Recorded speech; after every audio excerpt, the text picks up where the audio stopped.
ఈరోజున ప్రత్యేకంగా Guntur cooperative urban bank limited తరఫున మా ఖాతాదారులకి గుంటూరు నగరంలో ఉన్నటువంటి గుంటూరు జిల్లాలో ఉన్నటువంటి ప్రజానీకానికి ప్రత్యేకంగా మేము, ఎందుకంటే ఎవరైతే మా ఖాతాదారులు ఉన్నారో ఇప్పటివరకు మాకు డిపాజిట్లు చేసిన వాళ్ళు కానివ్వండి, మా దగ్గర అడ్వాన్సెస్ తీసుకొని సక్రమంగా కడుతున్న వారికి కానివ్వండి, ముందుగా వారందరికి కూడా మేము కృతజ్ఞతలు తెలియజేస్తూ, ఈ బ్యాంకు పెట్టి ఇప్పటికీ 74 సంవత్సరాలు అయిపోయింది. 75వ సంవత్సరంలోకి గోల్డెన్ జూబ్లీ ఇయర్లోకి మేము అడుగు పెట్టబోతా ఉన్నాం.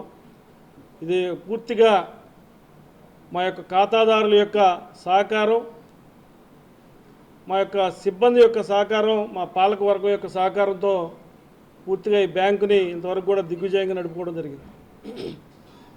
దానికోసమే మిమ్మల్ని అందరిని పిలిచాం.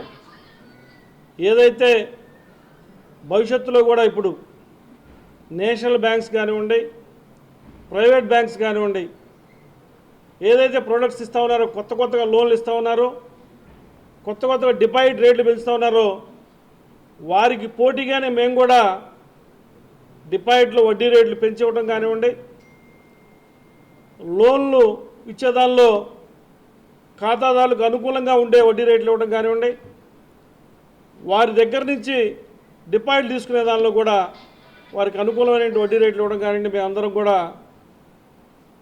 ఖాతాదారుల ఇష్టానుసారం ఖాతాదారులకు అనుకూలంగా ఉండే విధంగా కూడా మా బ్యాంకు పనిచేస్తూ ఉంది. అట్లానే షేర్ క్యాపిటల్ కూడా ఎక్కడా లేని విధంగా ఎవరైతే మా షేర్ హోల్డర్స్ ఉంటారో ఈ సంవత్సరం ప్రత్యేకంగా మేము 12% డివిడెండ్ ఇవ్వడం జరిగింది. అంటే మా దగ్గర 1 లక్ష రూపాయలు షేర్ హోల్డర్గా ఉన్నటువంటి ఖాతాదారుడికి సంవత్సరం తర్వాత ప్రాఫిట్ అండ్ లాస్ అకౌంట్స్ అన్ని ఫైనల్ అయిన తర్వాత మేము వారికి జనరల్ బాడీ మీటింగ్లో వారికి చెప్పడం జరిగింది. దానివల్ల కూడా చాలామంది కూడా సంవత్సరానికి 12% వస్తున్నటువంటి ఈ బ్యాంకులో షేర్స్ తీసుకోవడం కోసం చాలామంది వస్తూ ఉన్నారు. చాలామంది ఎక్కువ పెంచమని కూడా అడుగుతూ ఉన్నారు. దాని కొరకు కూడా మేము డీసీఓ గారికి, ఆర్సీఎస్ గారికి కూడా మేము పెంచుకోవడానికి అవకాశం ఇవ్వమని చెప్పి ఉత్తరాలు రాయడం జరిగింది. ప్రత్యేకంగా 75 సంవత్సరంలో అడుగుపెట్టిన సందర్భంగా రాబోయే రోజుల్లో గొప్పగా గోల్డెన్ జూబ్లీ సెలబ్రేషన్ చేసుకోవడం కోసం మా ఖాతాదారులందరి సహాయ సహకారాలను మేము కోరుకుంటా ఉన్నాం. ఇకపోతే బ్యాంక్ విషయంలో ఎక్కడా కూడా ఇప్పటివరకు కూడా నేను 2016లో ఈ బ్యాంక్ చైర్మన్గా వచ్చాను. వచ్చే నాటికి ఉన్నటువంటి అడ్వాన్సులు కానివ్వండి, ఈరోజు కానివ్వండి మనం చెక్ చేస్తే సుమారుగా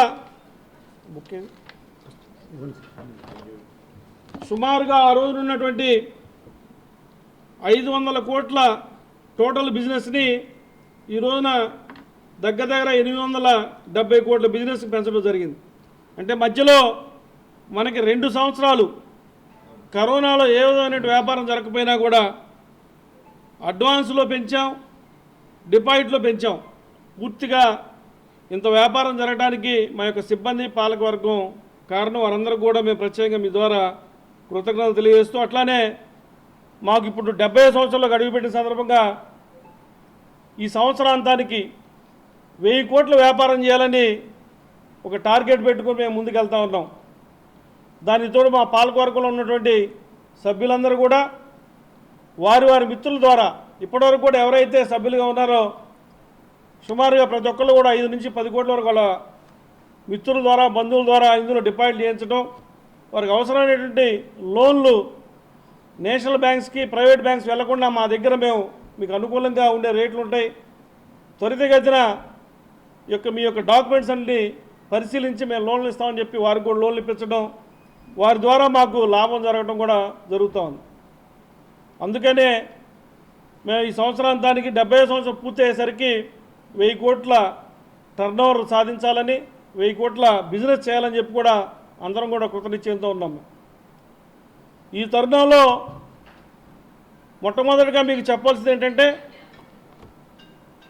ఈ యొక్క బ్యాంకు 1995 యాక్ట్ ప్రకారం నడుస్తూ ఉంటుంది. Registered under AP mutual aided cooperative society act 1995 ప్రకారం నడుస్తూ ఉంటుంది. దీనిలో 10 మంది డైరెక్టర్లుగా ఉంటారు. అందులో ఒకరు చైర్మన్ అవుతారు, ఇంకొకరు వైస్ చైర్మన్ అవుతారు. తర్వాత సబ్ కమిటీలు ఉంటాయి. దానిలో మాకు లోన్లు శాంక్షన్ చేయాలన్నా ఒక కమిటీ ఉంటుంది. మేము ఎన్పిఎల్ వసూలు చేయాలన్నా కట్టని వాళ్ళని వసూలు చేయడం వల్ల ఒక కమిటీ ఉంటుంది. ఉద్యోగస్తుల్ని ట్రాన్స్ఫర్ చేయాలన్నా ఒక కమిటీ ఉంటుంది. ఆ కమిటీల ప్రకారం సూచించిన మీదట ఈ యొక్క బ్యాంకు నడుస్తాం. అంటే పూర్తిగా ఖాతాదారుల యొక్క సహకారంతోనే బ్యాంకు నడుచుది తప్పితే ఏ విధమైనటువంటి ఏ ప్రభుత్వం, రాష్ట్ర ప్రభుత్వం కానీ కేంద్ర ప్రభుత్వం కానీ మేము చేసే పనిని పరిశీలించడం తప్పితే ఇందులో రాజకీయ జోక్యం కానీ ప్రభుత్వ జోక్యం కానీ ఉండదు. మేము ఈ యొక్క పాలకవర్గంలో అనేక పార్టీల నుంచి ఉండొచ్చు, కానీ ఒక్కసారి ఈ బ్యాంకులోకి వచ్చిన తర్వాత బ్యాంకు అభివృద్ధి కోసమే మేము పనిచేస్తాం తప్పితే ఎవరో రాజకీయ పార్టీ లబ్ధి కోసం వారు పనిచేయడం అనేది జరగదు. ప్రత్యేకంగా ఎందుకు చెప్తున్నానంటే మాకు ప్రతి సంవత్సరం 2 డైరెక్టర్లు రిటైర్ అవుతారు. వారి స్థానంలో కొత్త వారు వస్తూ ఉంటారు. ఈ బ్యాంకులో రాజకీయ వ్యవహారాలు ఉండకూడదు. ఎవరైనా రాజకీయ నాయకులు ఈ బ్యాంకులో రాజకీయ వ్యవహారాలు నడపచ్చనుకుంటే దయచేసి విరమించుకోండి. మీరు మాకు సహాయం చేయదలిస్తే మంచి వ్యక్తులకి లోన్లు ఇప్పించండి, మంచి వ్యక్తులకి మాకు డిపాజిట్లు ఇప్పించండి, మాకు వ్యాపార అభివృద్ధి సహకరించండి. రాజకీయాలు ఉంటే బయట చూసుకుంటాం. ఇది ప్రజల సొమ్ముతో నడిచేటువంటి బ్యాంక్. ఇది ప్రభుత్వ సొమ్ము లేదు ఇక్కడ, రాజకీయ పార్టీల సొమ్ము లేదు ఇక్కడ. నన్ను నమ్మి నా స్నేహితులు సుమారుగా 60-70 కోట్లు ఇందులో డిపాజిట్ చేశారు. 2-3 కోట్లు షేర్స్ తీసుకున్నారు. నువ్వు రాసి రాత్రికి ఏ సమాధానం చెప్పాలి వాళ్ళకి? నేను వచ్చిన తర్వాత 200 కోట్లు డిపాజిట్ పెరిగింది. దేని పెరిగితే నమ్మకలేదు మా మీద. పిచ్చి కూతురు ఇస్తారు ఎవరన్నా? రామకృష్ణ తప్పు తెలుసుకొని ఈనాడులో మరలా అతడే క్షమాపణ కోరి రాయకపోతే నేను దీనిపై చట్టపరమైన చర్యలు కూడా తీసుకోవడానికి మా బ్యాంక్ సిబ్బంది మేము సిద్ధంగా ఉన్నాం. ఈనాడు ఆఫీసు ధర్నా కూడా చేస్తాను. నాకు సరైనటువంటి సమాధానం రావచ్చు. లేదా ఆయనకి డౌట్ ఉందా రమ్మనండి, నేను ఫోన్ చేసి వద్దాం. మీరు రాసిన దాన్ని నేను సమాధానం చెబుతాను, ఓపెన్ డిబేట్ చేద్దామని చెప్పాను. మీరు ఏదైతే డౌట్ ఉందో ఇందులో ఏ విధమైన పార్టీలు చూపించారు, ఇందులో ఏ విధంగా గుడ్డు చప్పుడు అంటారు. మీరు ఎలక్షన్ ఆఫీసర్ నియమించిన తర్వాత, ఎలక్షన్ కమిషన్ ఎంటర్ అయిన తర్వాత ఆంధ్రప్రదేశ్ ప్రభుత్వం ముఖ్యమంత్రి కూడా వేలు పెట్టడానికి వీల్లేదు. అదే ప్రాసెస్ నడుస్తుంది. మేము ఎలక్షన్ నడుపుకోబోతా ఉన్నాం, పలానా వ్యక్తిని ఎలక్షన్ ఆఫీసర్ నియమించామని ప్రభుత్వానికి కూడా మేము పంపిస్తాం. సీక్రెట్ ఏంటి? ఇంకా కోఆపరేటివ్ రీసెర్చ్ కూడా పంపించాం మేము రిటర్న్ గా. సీక్రెట్ ఏంటి ఇక్కడ? గుమ్మడం ఏంటి ఇక్కడ? అంటే నీకు తెలిసినటువంటి వ్యక్తి ఇందులో డైరెక్టర్ కాకపోతే నువ్వు ఇష్టం వచ్చి రాస్తావా? గతంలో పెట్టుకున్నావు మేము డైరెక్టర్లా నువ్వు చెప్తే అందులో నామినేటెడ్ అని రాస్తావా? నీకు తెలుసా అసలు సిస్టమ్? ఎలక్షన్ నువ్వే అంటావు, నామినేట్ చేశారంటావు. ఈ యొక్క తప్పుడు రాతల వల్ల ఎవరు కూడా మా ఖాతాదారులు భయపడాల్సిన అవసరం లేదు. ఖాతాదారులు చాలా ధైర్యంగా మేము హామీ ఇస్తా ఉన్నాం. మేము ఎప్పుడు కూడా బ్యాంకులో రాజకీయాలు చూపించలేదు, భవిష్యత్తులో కూడా రాజకీయాలు మాట్లాడడం బ్యాంకులో.